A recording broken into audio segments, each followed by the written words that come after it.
With the start of spring training rapidly approaching, I thought it would be a good time to give my grades on the Mets offseason so far. We know that it's most likely this is the team that we're going into the season with. Obviously, there could be some other things that happen. Alonso signing, maybe a trade that we don't see happening. But it seems like, barring a big deal, this is our team going into it. Um, so yeah, that's really all I'm going to get into today. If you could, please subscribe to the channel. Doesn't cost anything. Just hit a button. It's like liking it. Um, and yeah, put your comments in there. Tell me how you think they did. Tell me how you think my rankings are. And with that, let's get started.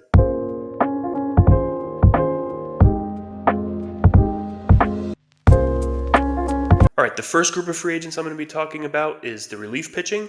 And the first guy I'm going to talk about is one that not a ton of people are really talking about. It happened very early on in the offseason, but that's Genesis Cabrera. He's a guy who signed a minor league contract with the Mets with an invite to spring training. Very live arm, still pretty young, only 27, 28 years old. He's had some really good moments in the majors, probably more bad than good overall. But like I said, very live arm, a guy who is still under 30 years old, who can be molded and be turned into something.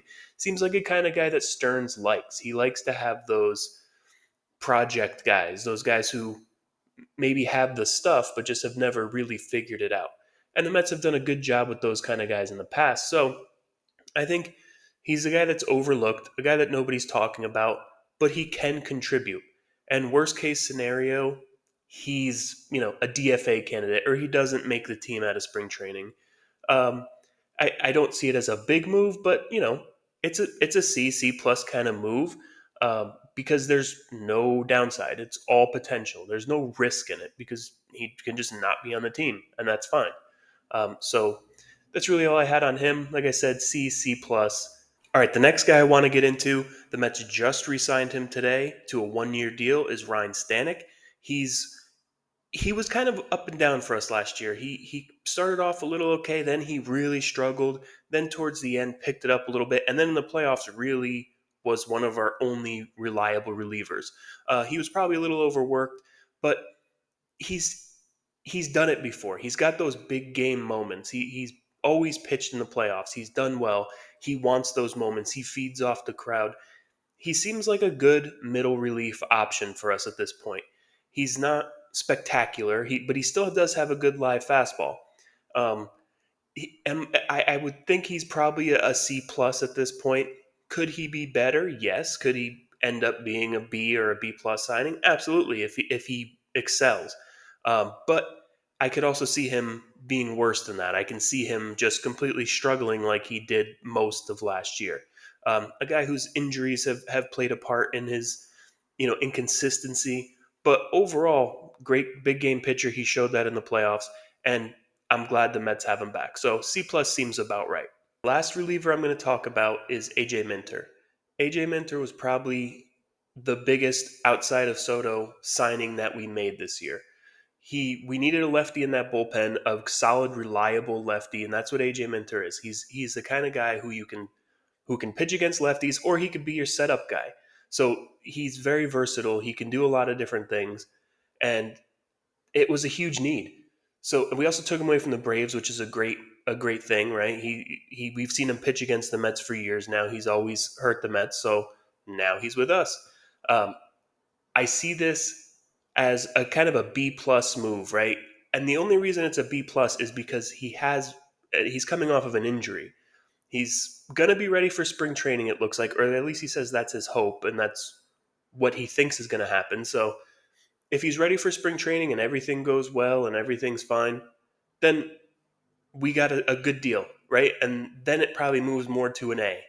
But with injuries, you never know. He could have a reduced spring training. Maybe he even goes into the season hurt.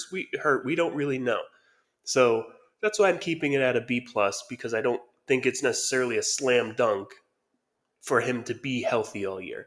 But if he is, then yes, we got a great deal with AJ Minter. All right. So overall, I think with these moves, the Mets it was probably about a B in terms of what they've done in the bullpen. Bring in Minter's huge, right? If you didn't bring in Minter, then this is probably not a very successful bullpen. But adding some depth with Stanek and Cabrera, I think really elevates the level that the bullpen can be. You still have Diaz as your closer. Now you have Minter in a setup role. What I'd like to see them add is another right handed high leverage reliever. Um, just because I think having that lefty righty setup between Minter and whoever else could come in, you know, could really elevate that bullpen to a much bigger level. Um, you see David Robertson still out there. He's on the older side, but he's still very successful. I think that would be a great name to bring in. I don't think he'd be asking for very much money or years. So I think that would be a great option. But I expect Stearns probably at this point, just to maybe bring in some more depth pieces and see what sticks. I think their bullpen could be successful with what they have here.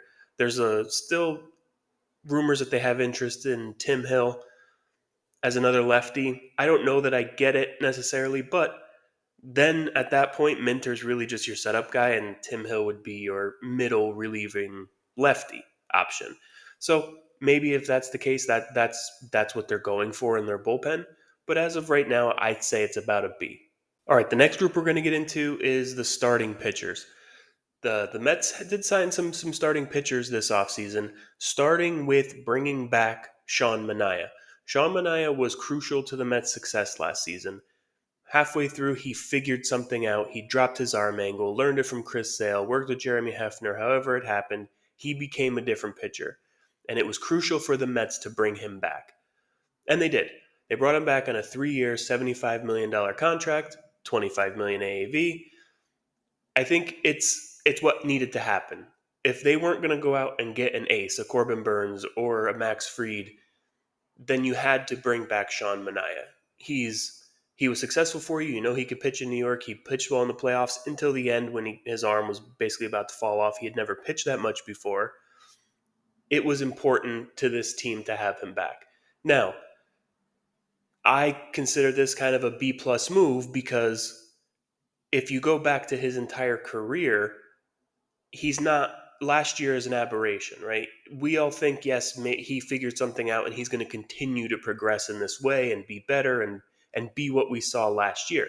But that doesn't mean that he definitely will. Maybe guys will figure out that arm angle. Maybe he's just not as successful, right? So yes, if this is real, if he really did figure it out, if he really is the pitcher we saw the second half of last year, this is a steal at $25 million a year for starting pitchers who make more than that. This is a short-term deal.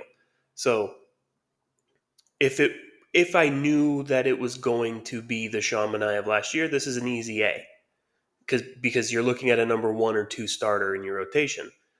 At worst case scenario, you're probably looking at a fourth or fifth starter if he kind of regresses back somewhat to where he was. But if he continues to rise and do what he did last year, you're talking about a number 1 or 2 starter. So I think it's a B plus with the potential to be an A, but it also could go down to a C. But I have faith in him. I think he'll do well. All right, the next starting pitcher we're going to talk about is Clay Holmes. Clay Holmes was a reliever for the Yankees. He was a closer for the Yankees, and now he's signed with the Mets and is going to transition into being a starting pitcher. Now, I know that scares people. I know that it's not a sure thing. We don't know if he can be a starting pitcher. He hasn't pitched a game and started a game in 7 years when he was with the Pirates. I get that. Worst case scenario with Clay Holmes, even if he can't be a starter, which I think he can, I think he has the ability to become a starting pitcher, you still have a high level relief pitcher. So for $13 million a year, I think he signed 3 years, $38 million, $13 million a year. The third year is an option year at $12 million. So that's what high end relievers get anyway. And it's way under what a starting pitcher gets, especially if he becomes a mid rotation to even top of the rotation kind of guy. Now, I don't think he's ever going to be an ace or a number 2 starter, but if he could be a solid number 3 starter, that for $13 million, you can't ask for more than that. And worst case, he goes back to the bullpen and he becomes a 7th or 8th inning pitcher. So there's really no bad part of this deal. I get people Don't like it. I get it. But I could see him becoming a very successful starting pitcher, or I can see him going back to the bullpen. Either way, we're fine. It doesn't affect anything.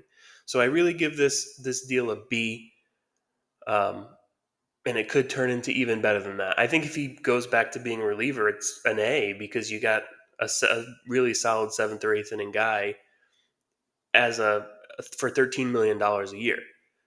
He's also a ground ball pitcher. He had a little bit of an issue last year because the Yankees played terrible defense. They were not a good defensive team. And he's a sinker ball pitcher who gets the ball hit on the ground. The Mets have a good infield defense, maybe other than Vientos at third or first, wherever he goes, right? So overall, he's going to have a better time with the Mets than he did with the Yankees because he gets the ball hit on the ground and we have a good infield defense. So I'm going to stick with a B on this one. I think overall it's a pretty good move. We'll see what happens. All right, the next guy we're going to talk about is Frankie Montas. Frankie Montas is a name that people know because a few years ago he was a very promising young pitcher with the A's. He then went to the Yankees. He was traded to the Yankees. He was not healthy. He was injured the entire time he was there. And he's kind of never been the same since. He's never recaptured what he had as a young player until last year.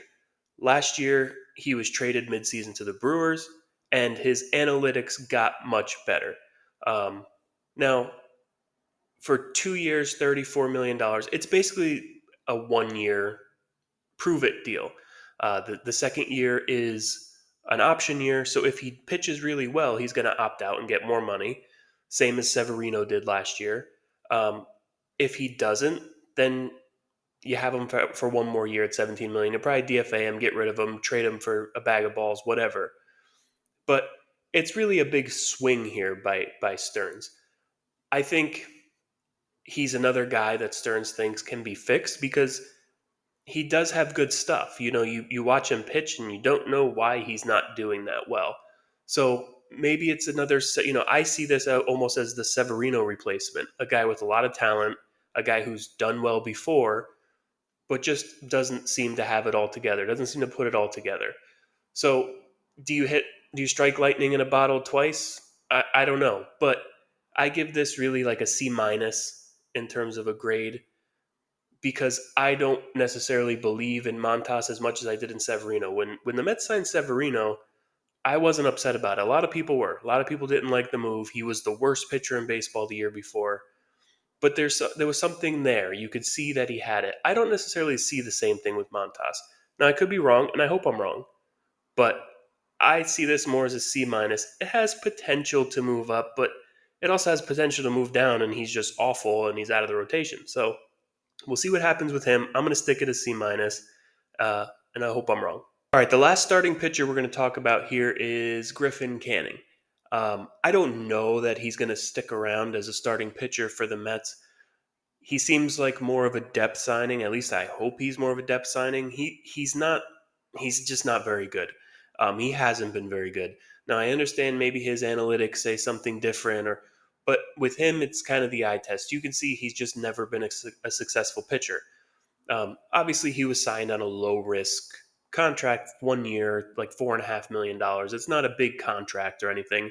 They could easily just DFA him and get rid of him. So I don't see it as a big risk. What the problem I see with this signing is that maybe it prevented them from signing someone else. If he's just a depth piece or a swing man or a spot starter or maybe a long man in the bullpen, then it's whatever. It is what it is. I can live with that.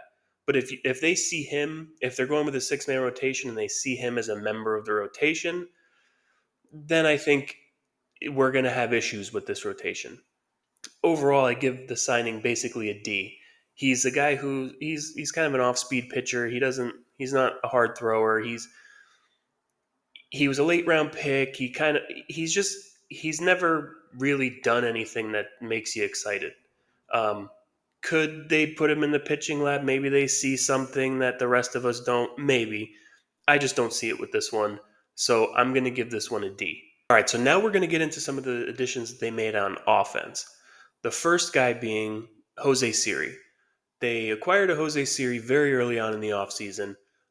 He's a guy who has a lot of talent, right? He's a very good center fielder defensively. He's got some pop. He's got some speed. He's a very exciting player, but he doesn't hit very much. He's not a great hitter. I kind of think of him as the Harrison Bader replacement from last year. Um, he plays great defense, doesn't give you much offensively, but he's much more exciting. You could see they just had the Dominican series, and he was great in that. Made some really nice catches, and I think got into a brawl at one point. He's just one of those guys. He's very fiery, very competitive. Um, don't know how much he adds in terms of what he does on the field, but he's a good guy to have around. It seems like a guy you want on your team. Maybe if you play against him, you don't love him very much, but when he's on your team, his teammates like him.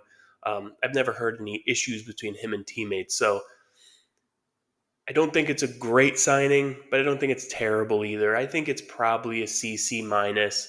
Um, it's just I don't think they value offense as much in center field. They just want strong defense up the middle, and that's what he gives you. So I think that's what they're looking for there. So I can't give it a terrible grade or a great grade. I think it's about a CC minus. Yeah, and that's really it on Siri. The next guy we're going to talk about on offense is a guy that we had last year. We brought him back, and that's Jesse Winker. Jesse Winker down the stretch last year wasn't so great, right? He was on the bench most of the time. Maybe he was the first bat off the bench, but he wasn't used every day as an everyday player. Then when you got into the playoffs, he really came alive, especially in that Milwaukee series. And I really feel like the Mets needed his presence on the team. Whether he plays that much or not, I don't think matters as much as having his attitude and presence in the locker room. And he's not afraid of anyone. He'll go up against anyone. He likes playing the villain. He has no problem being a villain. I think that's important. If you're a good team, there's going to be teams that don't like you. I'm sure there's a lot of teams that don't like what the Mets have done this offseason or how much money they spend. So you need that guy who's not an enforcer, but a guy who is willing to take all that heat on himself. And that's what Jesse Winker is. Outside of that, he's also been a pretty productive hitter in his career. So having him as kind of a left-handed DH platoon option with maybe Marte, um, I think that's a good plan overall. Would you rather have someone who can hit better? Sure, but I think Winker's a fine in that role. I don't have any issue with him being kind of the left-handed DH slash backup outfielder slash maybe backup first baseman or play a little bit of first base. I have no issue with that. I think he's a welcomed addition to the team. So I'm really going to give that a B.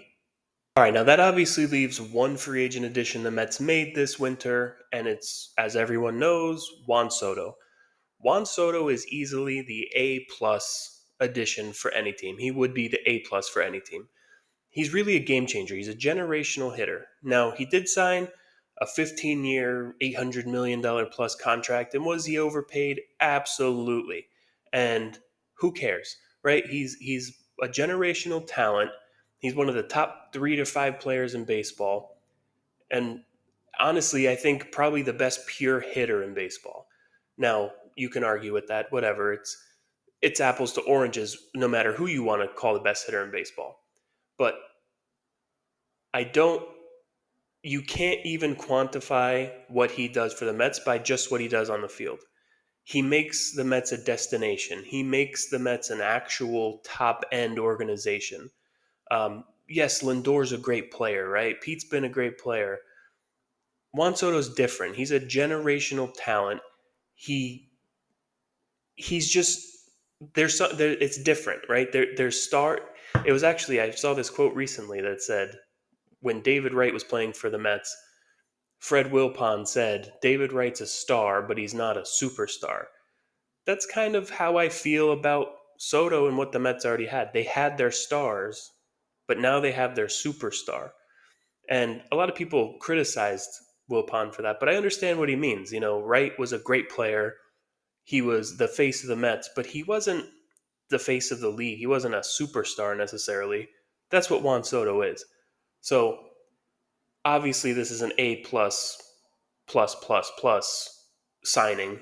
And I think that it opens the door for so many more things for the Mets going forward, not just on the field. So, in terms of overall grade on the Mets' offensive acquisitions this winter, um, I'm going to give it a B plus, but also leave it at inconclusive. Right now, there's a glaring hole in the Mets lineup. They don't have a pure power hitter in the lineup. They have guys who can hit home runs. Don't get me wrong. Lindor can hit 30. Soto can hit 30 to 40. Vientos hopefully can continue and be a 30 plus home run guy. I get it. There's guys who hit home runs, but we're missing a true slugger. Obviously, we all know who fits the bill perfectly, but it seems like they're at an impasse here. Um, so I can't call this an A off season, offensively at least, because yes, you got Soto, but what you really did was replaced Alonso's production with Soto, and Soto's better. Don't get me wrong, Soto's a better player, but you didn't get significantly better. You kind of got marginally better, but you didn't get significantly better. You can't just replace 35, 40 home runs in the lineup, right? Which you did. You replaced Soto for Alonso, but you want it to get better, not stay the same. So I still think, especially with what's coming out today, Pete might be back. Even if he's not, you need to look elsewhere for another bat. I don't know where you're going to find one that can hit the home runs like Pete does, but I think that you can find someone who can at least comparably, in some way, measure up. There's been talk about Mountcastle. There's been talk about Casas, um, Torkelson. There's been other names mentioned. None of them really match up, but hey, if you get one of those guys, it just makes the lineup deeper and better. You just need another bat in there. I don't think you get by necessarily with Nimmo being your cleanup hitter. So I will give it an incomplete because I think there is still a move to come. But as it sits right now, I still give it a B plus. All right, overall, I'm going to give this offseason so far a B. That might not be what I expected when the Mets first signed Juan Soto. I thought this was going to be the year of the Mets, the offseason of the Mets. We were going to go out there and really go for it. I think what's going on is we need to be patient. The pitching isn't exactly where we'd like it to be. The offense is clearly missing a piece. There's clearly a piece missing on the offense. And the relief pitching could be a strength. The bullpen could be a strength for this team. The starting pitching, everything would have to work out perfectly for them to be good. The offense, as it sits right now, is fine. It's okay, but it could be so much better with one more bat. I've been saying it all along. You just need someone behind Soto who can protect him because he's just going to get walked. If there's nobody behind him that teams are scared to pitch to, he's going to get walked. So I think the Mets have done a good job with getting players without sacrificing the future. But at some point, I think they need to go for it. Obviously, it's probably not going to be this offseason. Maybe they do something at the trade deadline. Maybe their plan is next year to really go for it. But overall, it's been pretty solid. We've picked up some really good pieces. Obviously, got Juan Soto. If they didn't get Soto and this is what they did, this would be an F offseason because it would just show they're not going for it. Um, but Soto elevates it to a B. Overall, I'm fine with it. We'll just be patient. Keep looking towards the future. They're not going to make any moves that mess with the future of this team. But overall, not too bad. Yes, it's been boring. Yes, we're waiting for things to happen. Um, but I just don't think they're really going to happen. Um, so with that, I don't really have much else to say, but let's go Mets.